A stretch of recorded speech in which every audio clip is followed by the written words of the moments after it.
I've seen things you people wouldn't believe.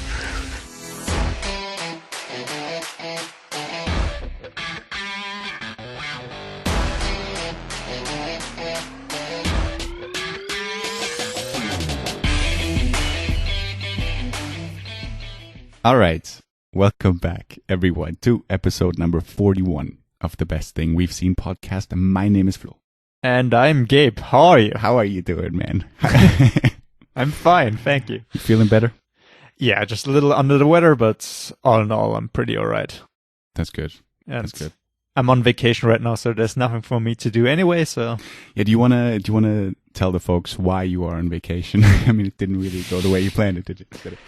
Well, I've been looking forward to Cyberpunk 2077, the new video game, for years now. Like 2 years, 3 years now. Yeah. And I thought, all right, it's going to come out. I have some vacation days left. Let's take a week off from work and just enjoy it. And then they delayed it again, so... As they always do, yeah. And now it's too late to change my vacation, so now I am at home doing... But are you still like working regularly? Because for anyone who listens to this outside of Austria, I mean, we're back in lockdown since, well, when you were listening to this like about a week ago. Mm. Are you still working like the way you did before? Yeah, because I work at a restaurant, so it was unclear if we were going to remain open, but we did, and I got to keep my job, which is pretty cool. Right, but is it any different than it was before? Well, now we only do deliveries.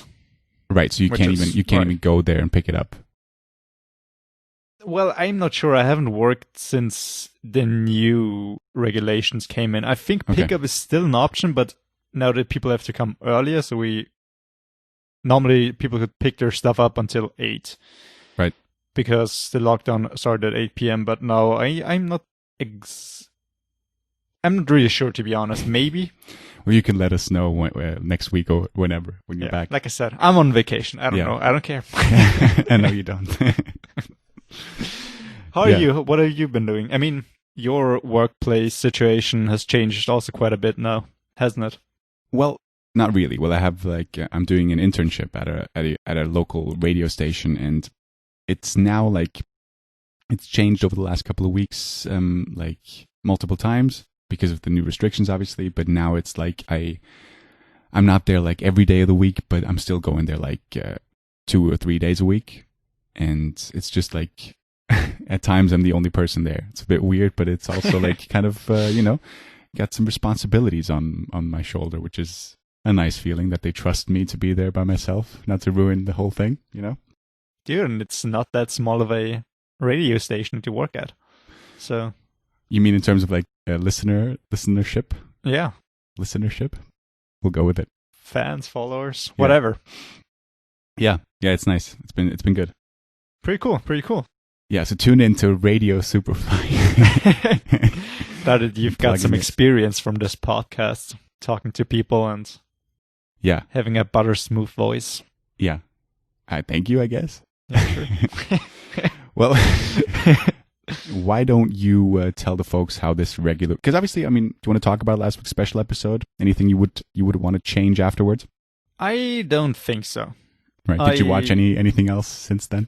I don't have Rachel anything McAdams left. Nothing left. No, I'm done with Rachel McAdams for some time. Yeah. Until Rachel Shell McAdams. comes, Poor Free Rachel comes McAdams. out. I'm sorry. She's great, and I enjoyed it, but I get it. I get what you're saying. I mean, like the week after we record our special episodes, it's like we've had like not enough, but we watched quite a bit of that person's career in a short time before that. So it's time for a break, I guess. But it was fun. I mean, would you change anything? Have you thought about it at all since then? I did. I thought about it. I listened to it as well a little bit. I didn't quite finish it yet because obviously you edited it, so Woo! I haven't been. Woo! I haven't like listened to the whole thing yet, but I'm sort of working my way through it, and I think there's some fun moments in there. Yeah, definitely. And I'm excited for our next special, but that's some time away. But in the We meantime, always are, we got some regular episodes for you, which means we talk about the best thing that we've seen all week. something new. Something came out in the last like 6 months or so. So I'm excited what you've seen that's new. Yeah. I have a guess as to something that you could have watched, which I meant to watch as well, but didn't get to. You've done well with predicting me over the last couple of weeks. I know where your pick is going to be. I don't think you know my pick.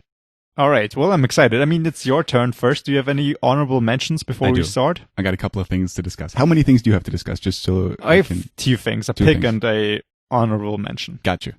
Well, I want to talk about some YouTube videos first because obviously, I think you mentioned it now. I'm not sure, but it could be like a movie, it could be a TV show, it could be a YouTube video. Exactly. Yeah. And we haven't talked about some YouTube videos in a while, and I've watched 2 this week that I feel like deserve to be mentioned. And I want to start off with my favorite YouTube video that I watched this week. And I'm not sure if you've seen this. I think I talked about it before on, what was it? God damn it. It was, oh gosh, I'm blanking on this now. Oh, it was Ryan Johnson. Do you remember that? I think it was also like a Vanity Fair video where he talks about his career. And I think in the one that I talked about, he sort of discussed the filmmaking of Knives Out. Yeah, you remember that one, yeah. One of the latest Vanity Fair releases is an Aaron Sorkin one. All right. Obviously still for Trial of the Chicago 7, which we talked about before. But this is like also like a 20-minute plus video of him just, it's like the timeline of his career. And he sort of goes into how he started and the movies that he wrote and directed. And, you know, if you've listened, those videos. Yeah.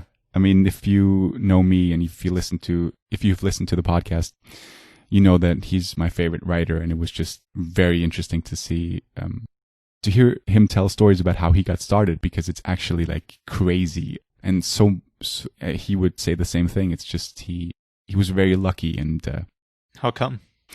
Well, he never really wanted to write movies. He sort of wrote. I think the first thing that he ever wrote was A Few Good Men, which was written as a play.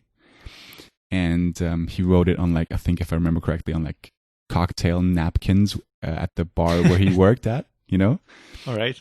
And someone like, I don't remember it now. It's been like almost a week since I've watched it, but it found like through his agent or someone like sent the script or the play to someone who actually then was like, yeah, I wanna make a movie version of that. And the great thing is, like, Sorkin as well, he now looking back at it, he's like, I was out of my mind because I was like, yeah, you can do a movie, but I want it as a play, you know? He's like, he's demanding things of like Hollywood producers that he has no right to do because he's like a nobody at that point.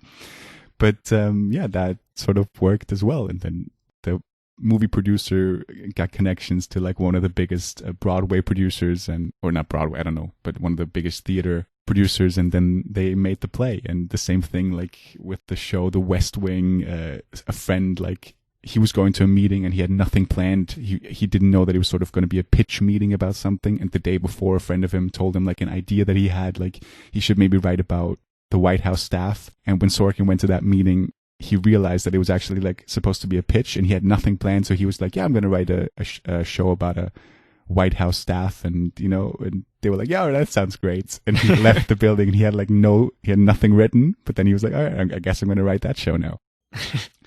It's just crazy story, man. It's crazy story after crazy story, and really interesting. And obviously he goes into The Social Network and talks about Fincher and directors that he worked with, and then how he decided to start directing with Molly's Game and Trial of the Chicago 7, which was a movie that I think apparently has been in the making for years, and Steven Spielberg was involved at one point. So very interesting stories there. I loved it. Pretty cool. And now he's one of the biggest screenwriters in all of Hollywood. So yeah, good for him, dude. Yeah, and he's been for a while now. I think he won the Academy Award for Social Network as well, and I'm sure he won multiple other things as well. But he's sort of one of the staples of Hollywood screenwriting, yeah, and deservedly so, in my opinion. And what's the other one? Also a YouTube video, you said? Yeah, I want to talk about, I don't know if you still watch this. Do you still watch Hot Ones, like, religiously? I watched one episode last night. What, the latest one, The Undertaker? Yeah.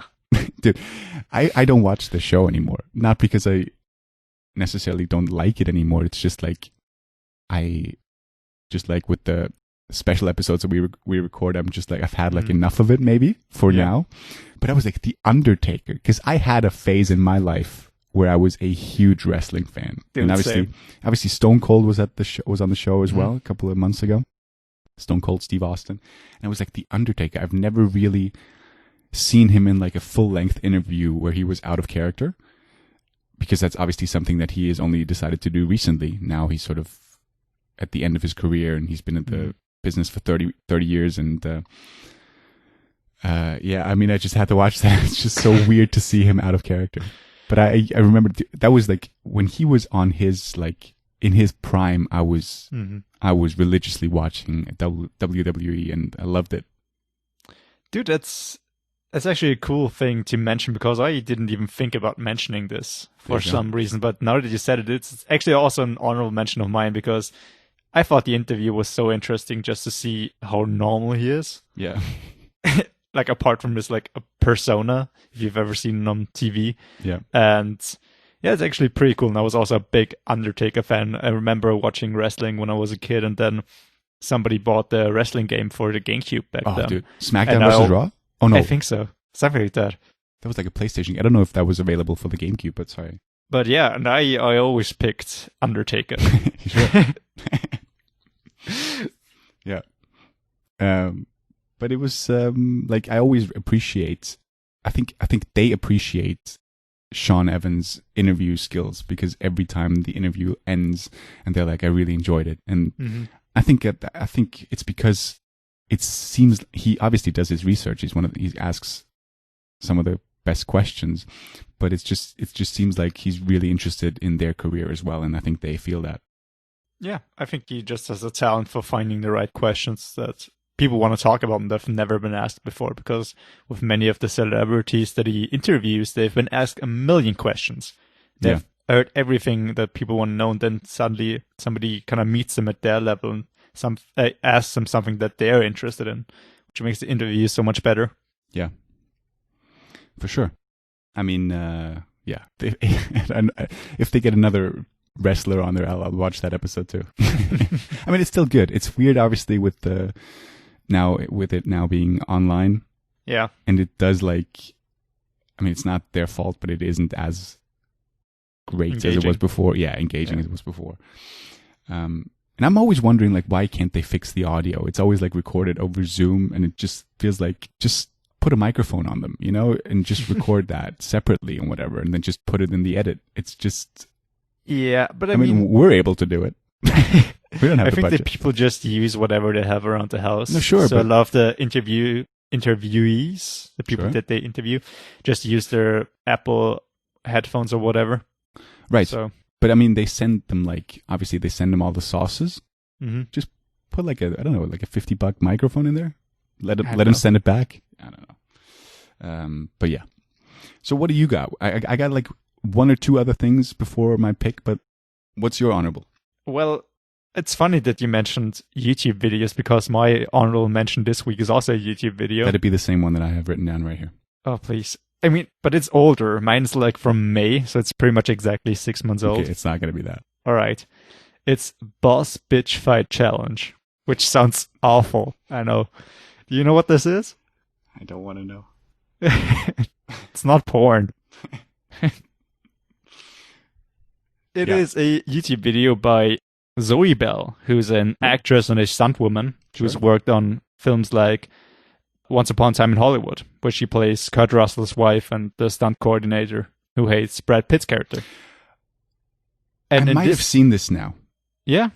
And in this video, she says, well, we're so bored, it's the lockdown.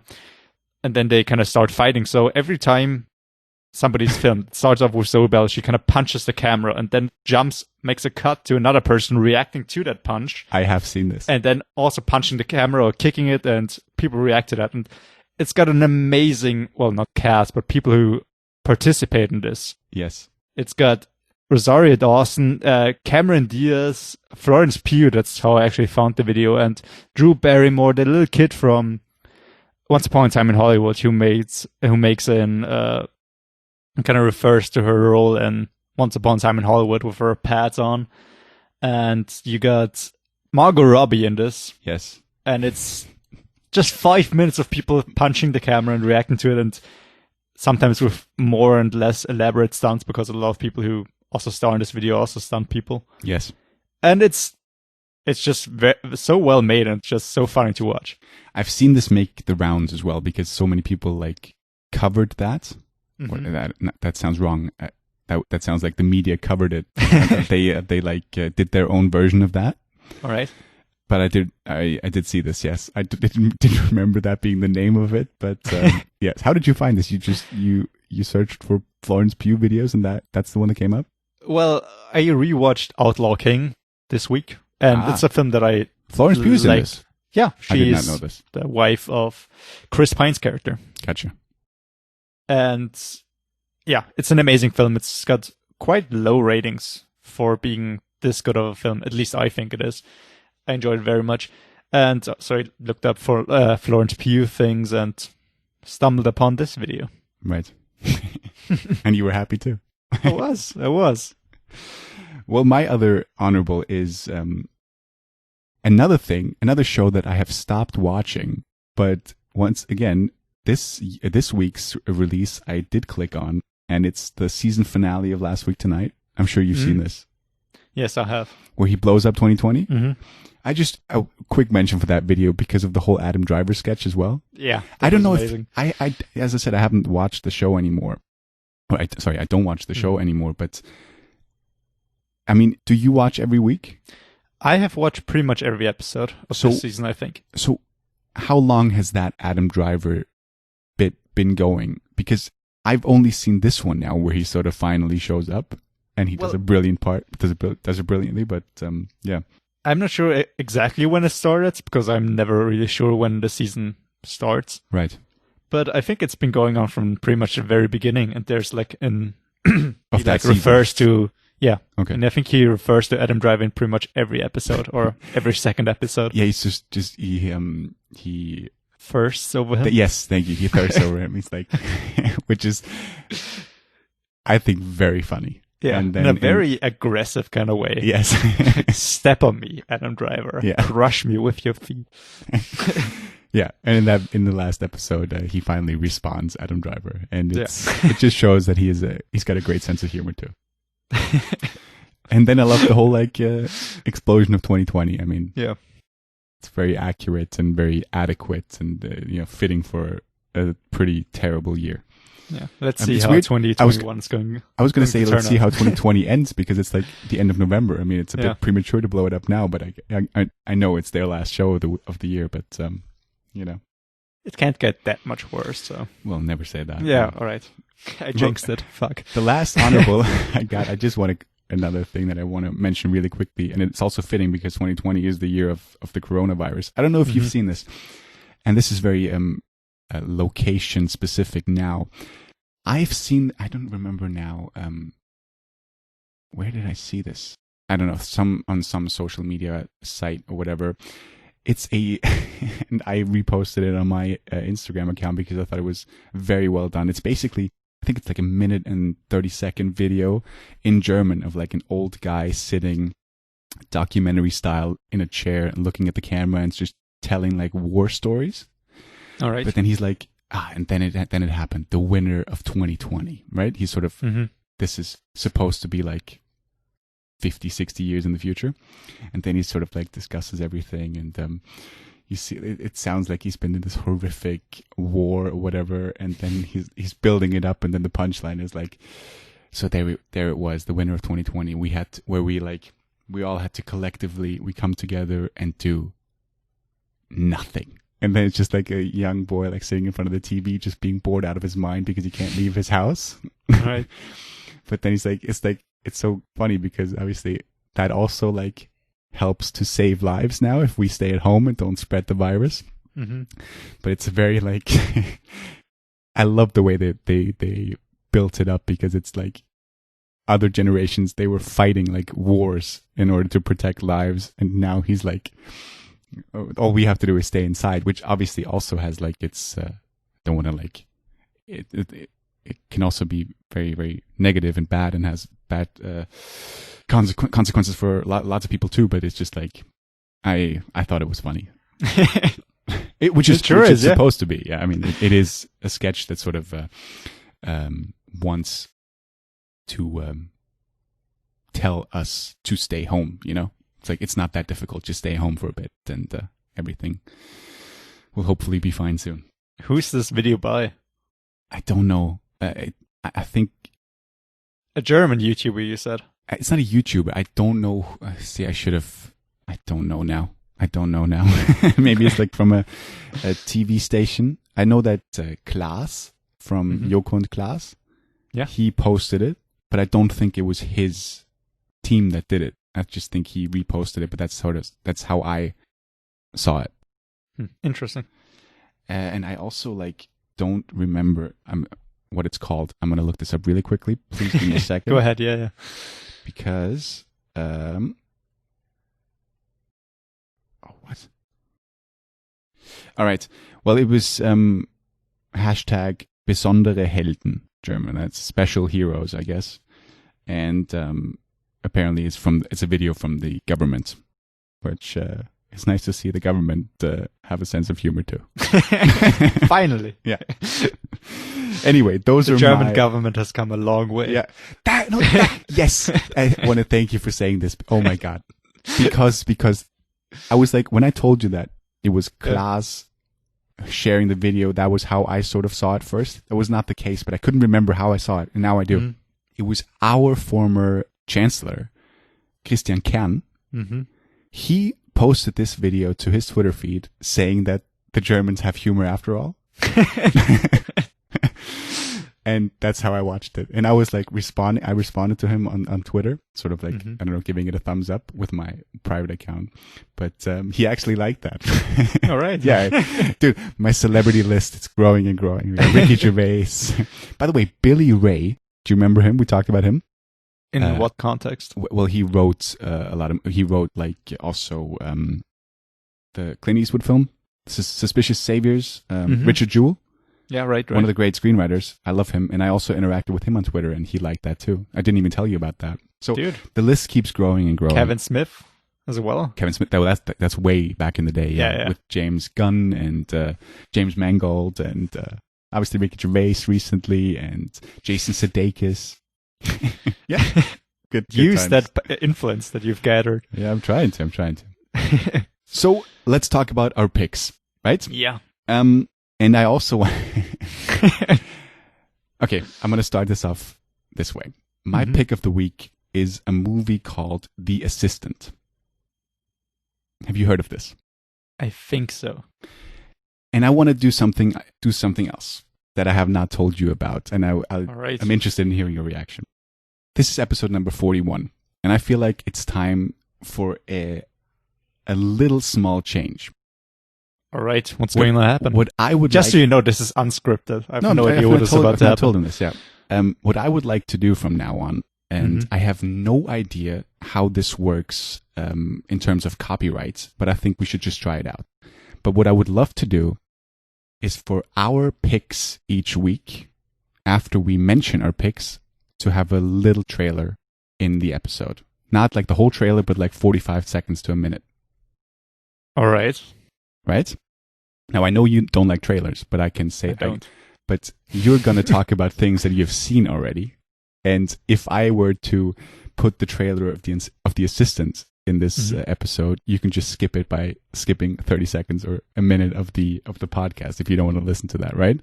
But I think that would be a nice thing to do, not to do it for everything that we talk about, but to only do it for the two, or maybe if it's the same thing, for the one pick each week, sort of to give the listeners a little bit of a sense of the tone.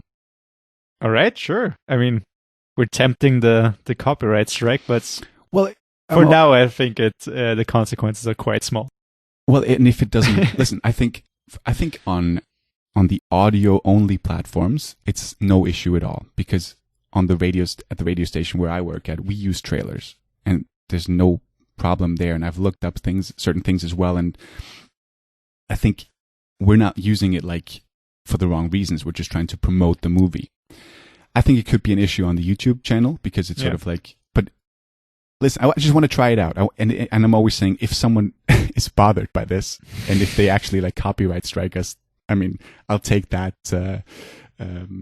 What's the word? Like, if they want to, like a small podcast that we are, if they actually want to like combat us and like the best thing we've seen podcast, they can't use our trail. So I'll take that publicity. You know what I mean?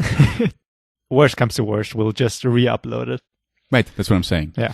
And I just want to give it a go. And I think it would like bring a little bit of extra flair to the episode. So if you were to indulge me, I would now like to run a little clip of my pick of the week, which is The Assistant.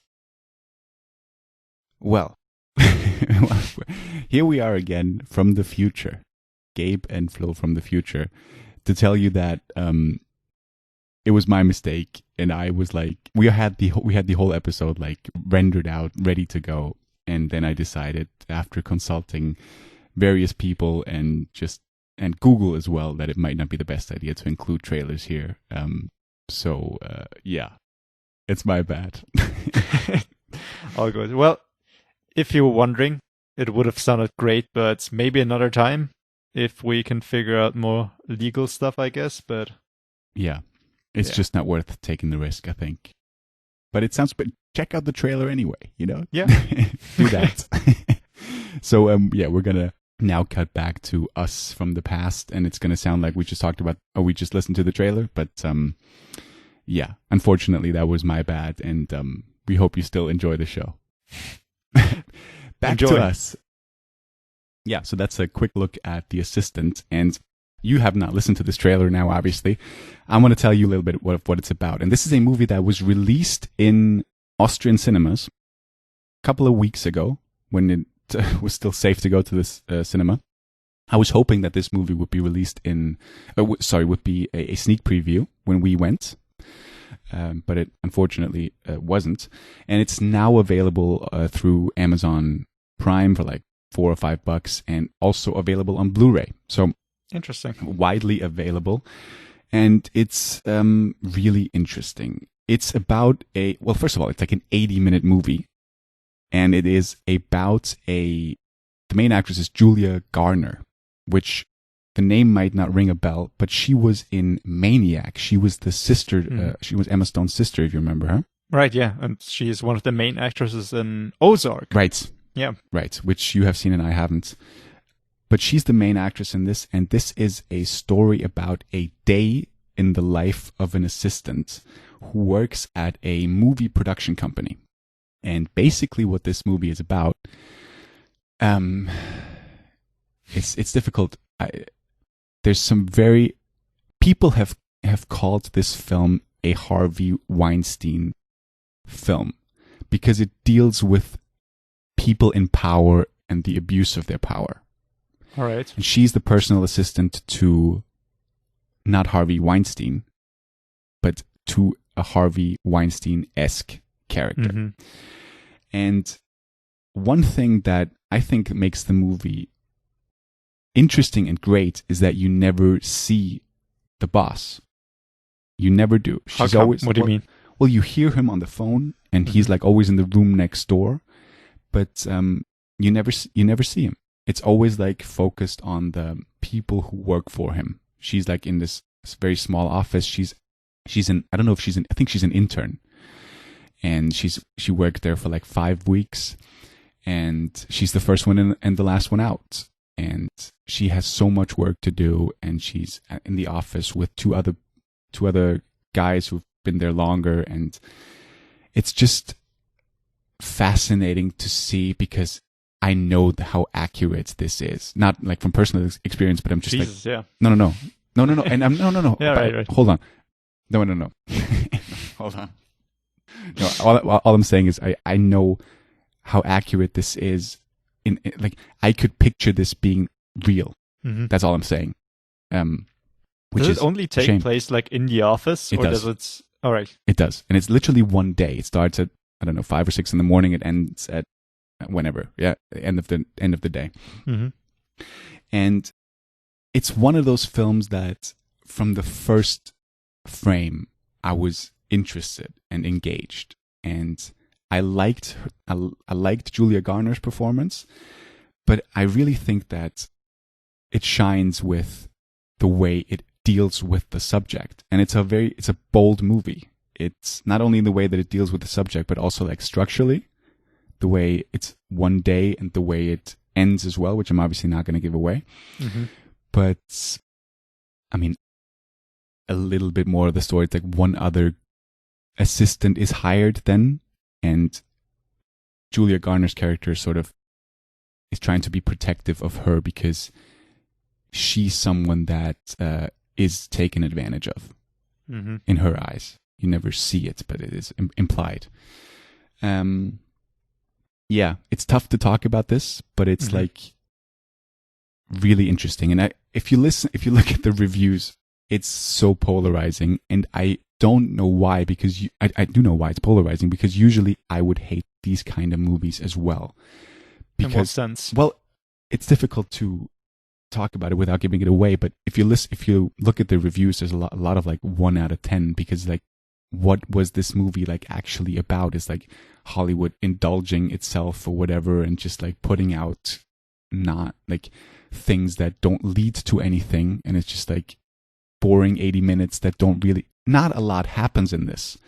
But what it is about is sort of the everyday of an assistant in this kind of work environment, with obviously with a lot of small things happening, but I'm like saying, like in terms of like a movie story, there's not like a whole lot of turning points there. It's just showing you the day's work and the internal struggles that the main character has, and she feels like badly treated, not only from her boss, but also like from everyone else around. And in the trailer that you just heard, I mean, there's like a scene where she talks to someone and wants to like complain about things that she's seeing, but he's also like just blowing her off, because it's obviously they're all like trying to please the boss, because he is an influential person who can get them far in their life, in their career.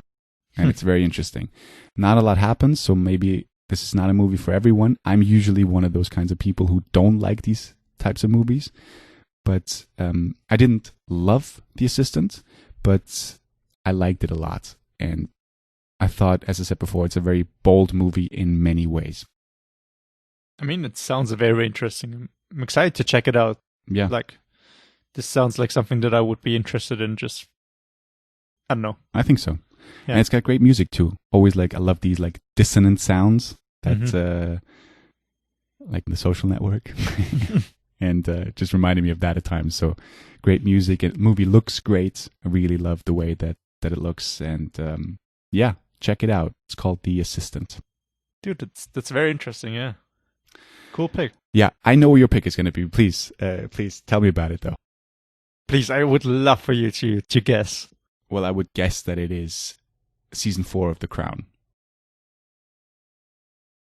Let's roll the clip. It's not. I haven't even seen season 1. So what? No. I know you have. I haven't seen a single episode. That's Maxi. Are you joking? No, I know that. I haven't seen one single episode. You have not watched The Crown?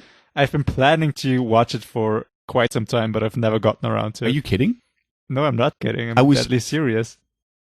I was so sure that you had watched. I think we talked about it so many times, the first 2 seasons or whatever. No, not with me. This is okay. I'm sorry. But I've been meaning to watch it because it's supposed to be amazing. Yeah, it's supposed to be great. Yeah. Olivia Colman and etc. is Coleman. supposed to be really Coleman. I'm sorry, yeah. Olivia Colman and everybody else involved is supposed to be amazing. But no, I haven't seen anything. Season 4, they added Gillian Anderson as the Princess mom. Diane. No, as Margaret Thatcher, I think. Ooh, right. I think. I have not watched this, but I think maybe. Yeah, I think you're right. I think I've seen the screenshot with her. Yeah, I like her, but I'm just not cool. that interested in the show. But I'm just hearing the best things about it. But sorry, what's your pick? My pick is Mandalorian season 2. Oh, for fuck's sake! Okay, sure. No, but of course. Yeah. But sorry, roll the clip. No, don't roll the clip because copyright reasons. Here we are again. From the future. But don't worry about it. The episode is still great. Just keep listening, enjoy, and thank you Yeah, for sticking around. Check out this trailer too. Check it out. It's great. Check out the whole fucking season. Yeah. But yeah. We apologize for this mess, but we'll be back to normal next week. And now back to us. All right. So, like you just heard, Mandalorian Season 2, it's out, and it's now only 3 or 4 episodes are out right now. Right, that's what I was going to ask you, yeah. I've only seen 3 episodes, but I was planning at first to kind of talk about the show when I finished it. And then I thought what happened with The Boys, I forgot about it. So I was like, all right, no, I'm going to talk about it now because this is the best thing that I've seen all week. And I was so excited to see it. And I'm so excited to watch episode 4 today. So have you watched the first 3 this week? 3. I've seen them all this week, yes. Gotcha, okay. I think I started shortly after we recorded our special episode. I was like, all right, I need something else to watch. And yeah, I was waiting for a couple of episodes to be out, so I have something to watch at once. Yeah, I'm hearing great things about this too. It is. I really liked season 1, and I kind of regret picking Midnight Gospel over Mandalorian because I never really finished the season 1 of Midnight Gospel, but I did finish season 1 of Mandalorian. And I had a great time with it. And if you don't know what Mandalorian is about, I think everybody does by now, just from the Baby Yoda memes. Yes. But The Mandalorian is a Star Wars show created by Jon Favreau, who's made like the new Lion King, and he's made... Is that what he's known for? Well, kind of. Iron Man? Chef, Iron Man, and a lot of other stuff. He's done a lot of things for Disney now. Yes. And yeah, he's created this show which is based in the Star Wars universe, taking place after the original trilogy. And it is about a bounty hunter who's part of this Mandalorian clan. And then he finds a Baby Yoda. I think everybody's seen the pictures. He finds a stray Baby Yoda. Yeah. And he kind of starts taking care of it. And the cool thing about this show and about season 2 is it does have an overarching story, but pretty much every episode is a different adventure, which makes it so engaging. And I love that. I've been wishing for that kind of show for a long time. And I don't think it does it perfectly, necessarily. There's a couple of flaws. Sometimes a couple of things seem kind of cheap. But overall, the show is just so much fun to watch. And I love having a different adventure every episode. I've been wishing for that for so many years with different kind of settings. I wish like there was maybe kind of a private detective show with maybe a new case every couple of episodes, which is more serious than, I don't know, Monk or something like that.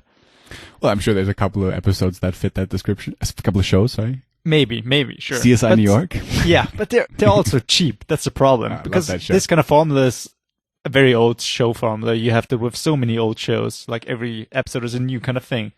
But so rarely is it done well. And this is done so well in this show. And the problem is with every episode is a new case or whatever, it can get quite tedious after a while. But the cool thing about Mandalorian is the overarching story. Like in season 2 now, episode 2, which is the worst rated by now, for now, in season 2. Right. But I love it because it is... Yeah, I've heard good things about that. About him going from point A to point B. This is the whole episode. And it's an amazing fucking episode. And it's so well done. And it is its own adventure because he wants to get from point A to point B for the overarching story. But it's still its own kind of adventure.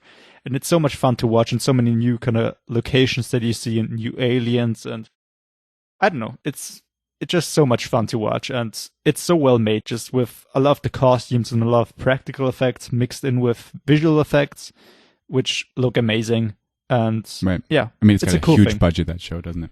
It does, and you can see it, and it's just it's so well made, and I don't know, I think it's just fun to watch. Yeah, I've only seen the first 2 episodes, maybe just the first one, and it's just for whatever reason, I'm not that big a Star Wars fan. That's all right, yeah. Yeah, I couldn't say anything negative about the show. I mean, I haven't seen lots of it, but I know how people are loving it. I mean, it's not like the end-all, be-all of shows. It does have its own problems, and there are a couple of episodes and a couple of characters which are not great. There's one with, I forgot her name, I think it's Amy Sedaris. Oh. Who was also a star in No, is it Amy Stars? I think I'm mixing up right now. I doubt it. Who also stars in BoJack Horseman as Princess Carolyn. But then it could which be is a show that I love. Well, Amy Sedaris, it is Amy Sedaris. And she stars in Mandalorian in a couple of episodes. Oh, yeah. And she's quite awful in this show. I'm so sorry. Maybe. Peli Motto? Could be, yeah. Just reading this off. And I don't think she's very good. I don't think she fits in. And there's like 2 episodes in the first season which are weird. And one, they're just aliens which look like Urukai from Lord of the Rings, which seems very weird. But, yeah. I think Amy Sedaris is an SNL alum, isn't she? Could be. I don't know. Is she? Maybe that's wrong. But I know her I know her as being the what is it, headmistress of this, what is it called, the Students of Tanner Hall? The Rooney Mara and Brie Larson movie. Tanner Hall, just Tanner Hall. I think she's in that movie. I think Amy Sedaris. Yeah, she is. Mrs. Middlewood. That is such a random fact, but yeah, whatever. I haven't seen it one, to be honest. No, you don't need to. But yeah, it's fun. And I think, obviously, I think a lot of people have checked it out. Right? With Pedro Pascal as the Mandalorian, but the whole thing of the Mandalorian, of the kind of bounty hunter clan that he's part of, is they can't take off their masks. Right. So you never really see him. Yeah. But I don't even think that he is actually the actor. I think he just does the voice. Oh, I actually think stunt he is. actor does the things. Well, or maybe it's part. Yeah. But I mean, I guess why would he be the actor? I mean, he's got an ego. He wants to do it himself. Sure, maybe, but I think it would be just way cheaper to pay somebody to just walk around in the suit and he just does the voice work. Yeah. It's easier for him as well to pursue other projects, but anyway, I think everybody has seen pictures of this, and if you want to check it out, you can check it out in Disney Plus, which is quite cheap. If you kind of share it with, you can have 4 accounts or 4 people streaming at once, and if you share the account between 4 people, it's less than $2 a month, so it's nothing. I think it's $17 a year. So yeah, why not check it out? Yeah, that's my. I just want to. Obviously, I always do this, but I forgot to tell you one thing about the assistant, which is Patrick Wilson. Do you have a face to that name? He was in obviously Morning Glory, the movie that you loved, that you saw last week. Yes, he's in the assistant for literally one scene, and he doesn't say anything.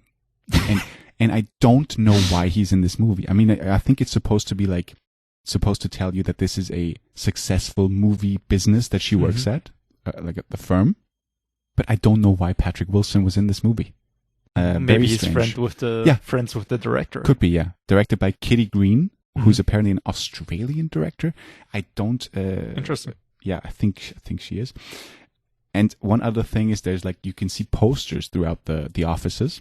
And there was one poster where it just said Road, and it looked like the poster for The Road, the movie that I know you've seen as well, the John Hillcoat film with Viggo Mortensen. Viggo Mortensen, yes. But then I'm not quite sure if that was the actual poster, because a couple of scenes later you see a different poster with Road in the title, and that was sort of like, I think, a made up film. So I don't know if the first Road poster that I saw was that poster. Do you know what I'm saying? I don't know if they had like the rights to use like actual posters. I wouldn't think that. Obviously, this movie deals with subject matters that are sort of like, well, with bad subject matters. It's not that the whole like place where she works at doesn't really look like the best of places. So I wouldn't like, I would be surprised if the guys who made The Road were like, yeah, you can use our posters for this. So I don't know. Let's be associated with that. Yeah, right. That's what I'm saying. Yeah, they don't want to be associated with that. I wouldn't think. But Patrick Wilson will. I don't know. I don't know. Maybe to give the movie more publicity. Like, oh, dudes, I'm in this movie. Check it out. Well, it's not like, I don't know if he, as I say, I don't even think he's saying anything. I don't think they are promoting this movie as like the new Patrick Wilson movie. Well. Anyway, I just wanted to add that. I think that's it. Let's make it a crisp little episode. I mean, we had a lot of things to talk about, but a lot of short things. A lot of short things. Perfect. Yeah. Let's see how this whole episode cuts together, and let us know what you think about this little change with the trailers. Yeah, we'll see how it sounds. And once again, maybe if you're listening to this on YouTube and it doesn't have the trailer in it, then you know why. And maybe next week we'll revert to the original format, and we'll just see how it goes. I just felt like after the 10th special episode is a nice place to like do a nice little change. And also, obviously, we could do that for the special episodes. Not that the best thing that we've seen, we sort of play a little trailer of that, which could be difficult if it's like a YouTube video. but we can put a clip of that YouTube video in there. All right. So once again, thank you so much for listening, and thank you so much for sticking around till the very end. That's very cool of you.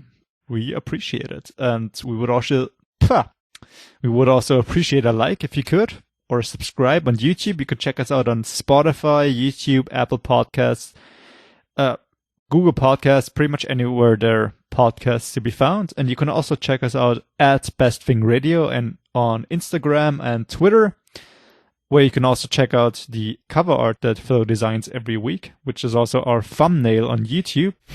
Yeah. And thank you so much for listening. And we hope for you to listen to us next week, which sounds weird. No, I know what you're saying. Right. Take care. Till next week. Yeah. See ya. Bye. Bye-bye.